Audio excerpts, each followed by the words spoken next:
Now, it's a startling new revelation in the mysterious death of Michael Jackson's sister-in-law, Dee Dee Jackson. Horrifying and just the coldest day of our lives.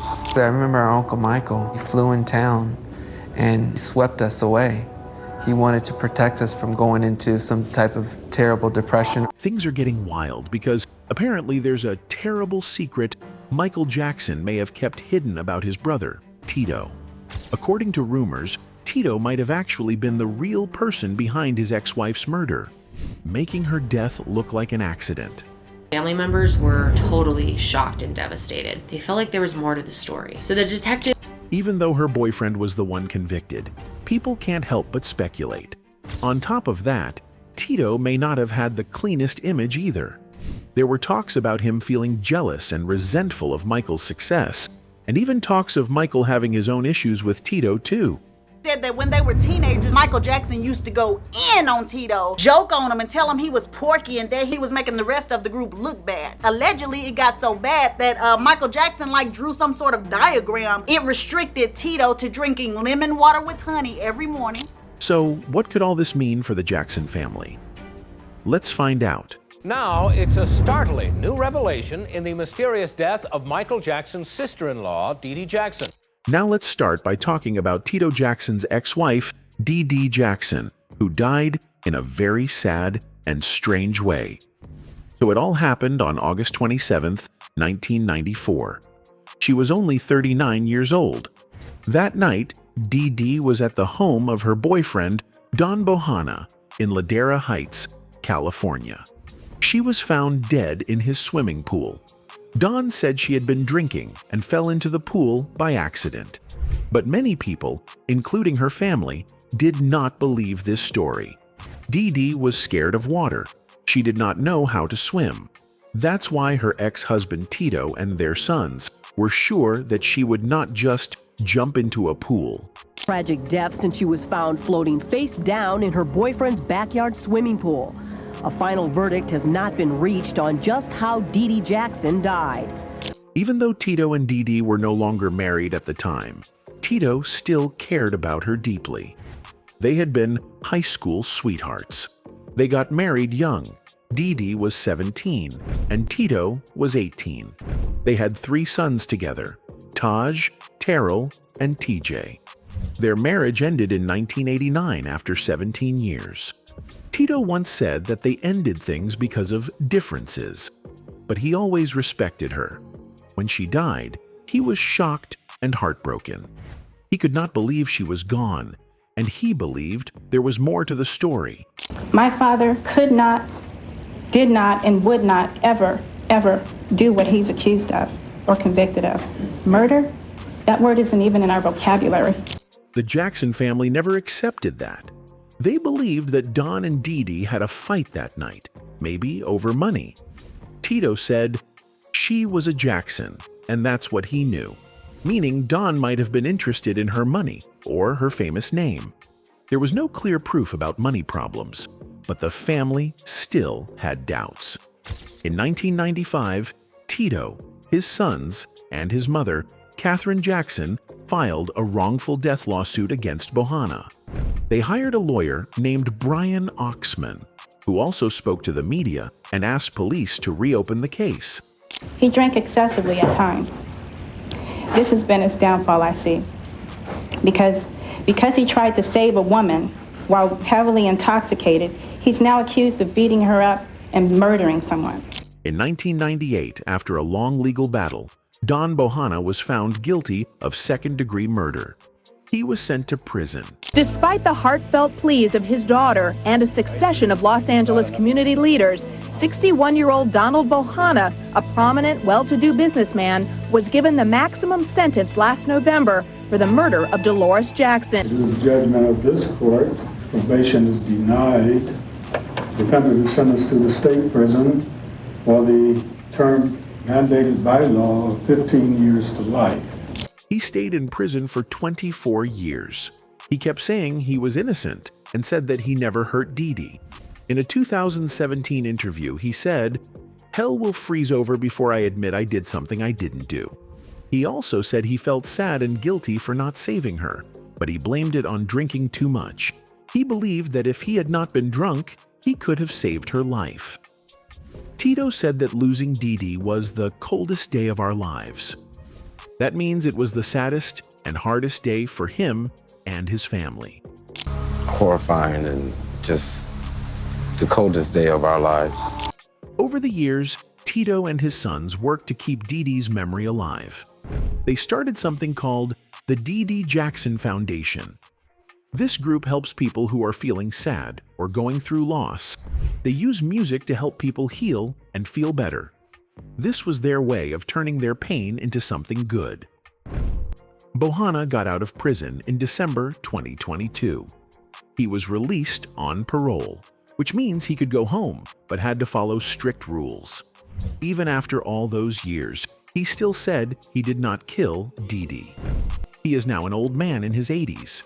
He said he wants to ask the court to look at his case again. He hopes they will cancel his conviction. He said he still wants to clear his name and prove he was not a killer. Back in 1994, when Dee Dee died, Bohanna was a 59-year-old businessman. He was rich and successful.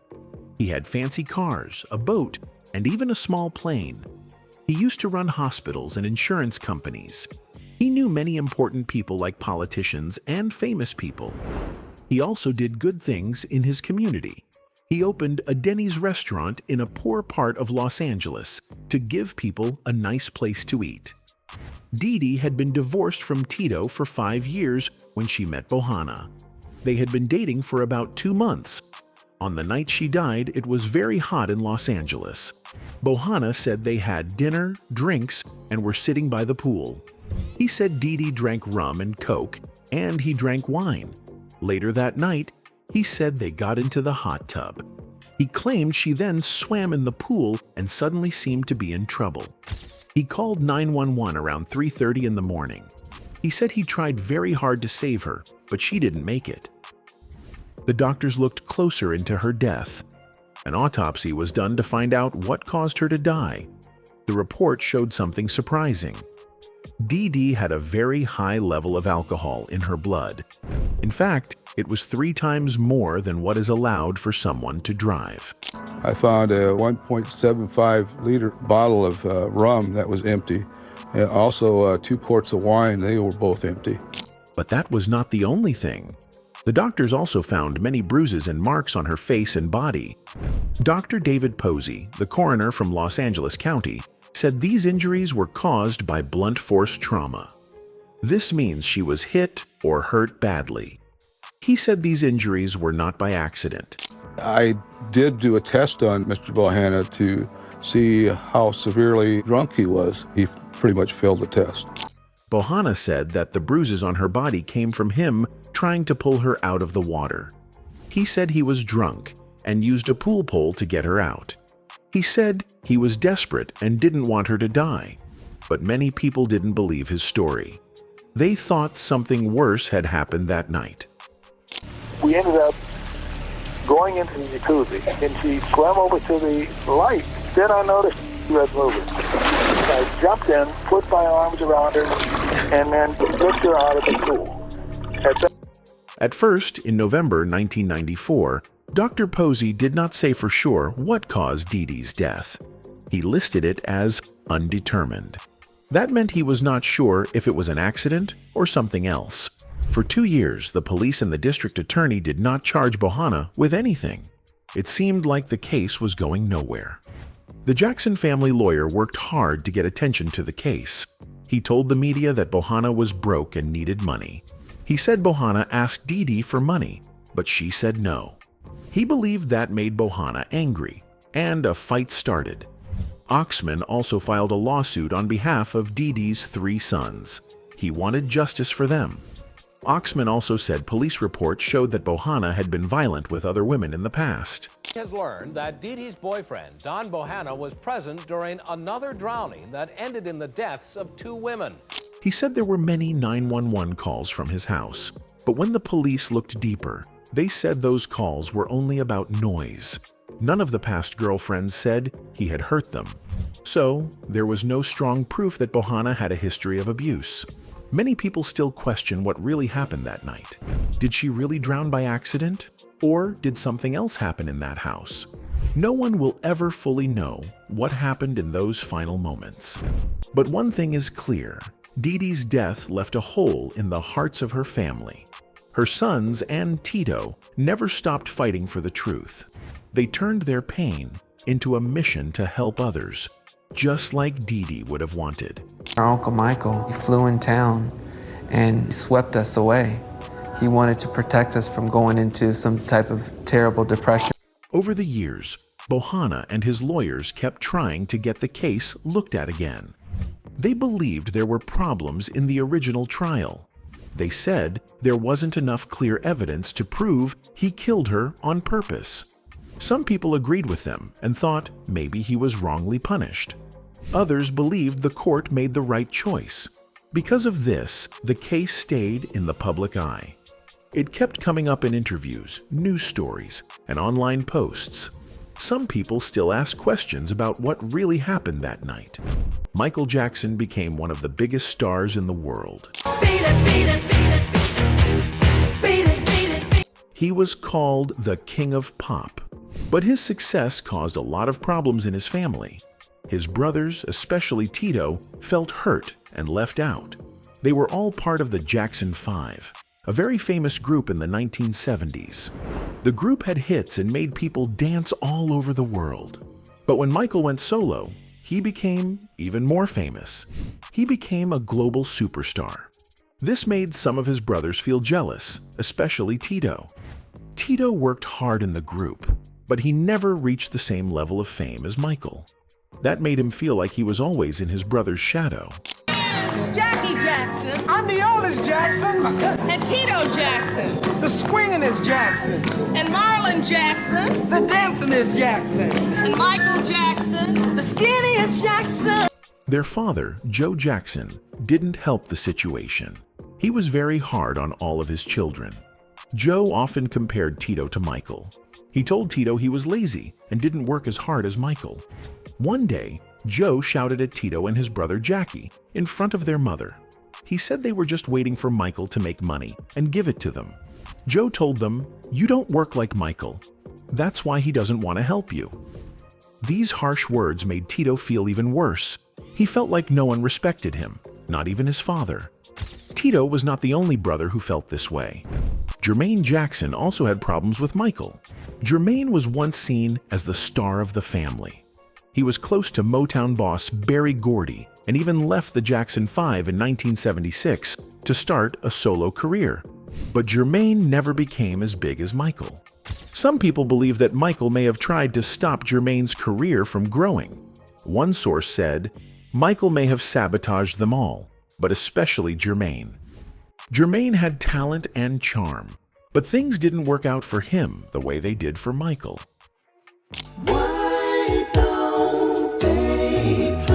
As the years went by, the distance between Michael and his family grew. Michael spent more time away from them and became more private. Secret recordings later showed how Michael really felt about his family. He said hurtful things in those tapes, which he never meant to go public. He called his brother Tito a grease monkey, making fun of his interest in cars and model airplanes. Michael said, "He still goes to the hobby shop and buys airplanes and flies them. That is so boring." These words showed the deep gap between the brothers. Tito had hobbies he loved, but Michael saw them as silly. He was different. Well, Michael never really had that childhood thing that a lot of us had. He didn't get to go out and play around. Michael didn't just speak badly about Tito. He also criticized the rest of his family. He called his brother Jackie too negative. He said Jermaine was always chasing women and didn't work hard enough. He said Marlon tried to copy him on stage and looked old-fashioned. Michael also said hurtful things about his mother, Catherine, calling her disappointing, and about his sister, LaToya, calling her nasty. Tell me, how the hell you live? Can't take or shake the sounds I make.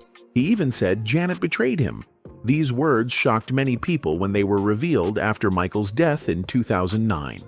Tito, who passed away at 70 from a suspected heart attack, never fully escaped the feeling that he was left behind. He wanted to be recognized for his own talent, but the spotlight was always on Michael. Even though he was part of one of the most famous music groups in the world, Tito felt like he never truly got the respect he deserved. His father's harsh words and Michael's success made him feel small and forgotten. The pain stayed with him for many years. Family should be a place of love and support. But in the Jackson family, success and fame created deep wounds. Each brother had dreams. Each brother worked hard. But when one of them became a global icon, the others were left in the background. Michael's talent was incredible, but it also came with a cost. That cost was a broken family, hurt feelings, and years of jealousy and resentment that never really healed. Tito, like many of his brothers, just wanted to be seen, heard, and respected. But in the shadow of Michael Jackson, that was a very hard thing to achieve. All the medicines that they administered are not really focusing on what's really happening. I think propofol and all these other painkillers and things should only be administered through a hospital. Absolutely. Tito Jackson once told the story of how he and his brothers and sisters became very worried about Michael Jackson. They had heard many reports that Michael was using too many prescription drugs, especially painkillers. Our whole system, as far as medical, has become for the pharmacies, and it just needs to be changed. These stories were everywhere in the news, and the family started to get scared. They knew Michael had gone through a lot in his life, fame, pressure, and health problems. But they didn't know how serious his drug use was. So, the Jackson family decided to take action. They came up with a plan to visit Michael without telling him ahead of time. It was like a surprise visit, almost like a secret mission. They wanted to see with their own eyes if he was really using drugs. They went to his Neverland ranch hoping to talk to him face to face and help him. Tito later said that Michael went to great lengths to hide his drug problem. He made sure that none of his family members ever saw him using drugs. Tito said, "I never saw him on drugs. Not even once." Michael used to be very private. He didn't want his family to know anything about that part of his life. According to Tito, Michael did almost everything he could to keep them in the dark. That made it very hard for the family to help him. They couldn't talk to him about something they didn't see. Michael was good at keeping secrets, especially when it came to his personal pain. Even though they loved him deeply, they didn't always know what was going on behind closed doors. At the same time, Michael Jackson was facing very serious accusations. Some people said he had done bad things to children. These stories broke the hearts of many fans and shocked the world. But Tito and the rest of the Jackson family always stood by Michael. They truly believed he was innocent. When the HBO documentary Leaving Neverland came out, Tito and his brothers strongly disagreed with it. They said it was unfair and one-sided. The documentary showed two men, Wade Robson and James Safechuck, saying Michael had abused them when they were young. But the Jackson family said the documentary did not tell both sides of the story. They were upset that the filmmakers didn't even talk to the family before releasing the film. Or I would go to the hideout in Westwood and spend a few nights there. Tito and his brothers, Jackie, Marlon, and Taj, went on TV to talk about this. They appeared on CBS This Morning with Gayle King. During the interview, they explained why they didn't trust the men who made the claims. They pointed out that both Wade and James had once said that Michael never hurt them. That was back in the 1990s. Then, many years after Michael passed away, they changed their stories. The Jacksons said it didn't make sense that these men waited so long to say something. Also, the men were suing Michael's estate for millions of dollars. The family felt that money might be the reason behind the accusations. Gayle King asked a tough question. She said sometimes people say kind things about their abuser because they are confused or scared. She asked if it was possible that both stories could be true, that Michael was kind but also did something wrong. But Tito and the rest of the family said no. They said they knew Michael well, and he would never hurt a child. Marlon said, "We weren't there when those things happened, but we know our brother. He wouldn't do that." The family believed that Michael had been judged unfairly and that people were taking advantage of him after his death. In the documentary, Wade and James explained why they waited to tell their stories. James Safechuck and Wade Robson discuss the intimate details of their relationships with Michael Jackson. Everybody wanted to meet Michael or be with Michael. In the upcoming HBO documentary, Leaving Neverland. Wade said that Michael scared him into staying quiet. He said that Michael told him that if anyone found out, both of them would go to jail. Wade was just a child at the time, and he said he believed Michael because he loved him and trusted him. He said he felt confused, scared, and ashamed. Still, Tito and the rest of the Jackson family didn't believe the men's stories. They felt it was all about money. Taj, Tito's son, said, "These people were taken care of by my uncle. Now they act like they're owed something. Instead of working hard, they blame everything on him." After Tito Jackson passed away in 2024, there was another serious matter. Some people wanted to release Tito's autopsy records and photographs, but his family said no. They filed a lawsuit to stop the release.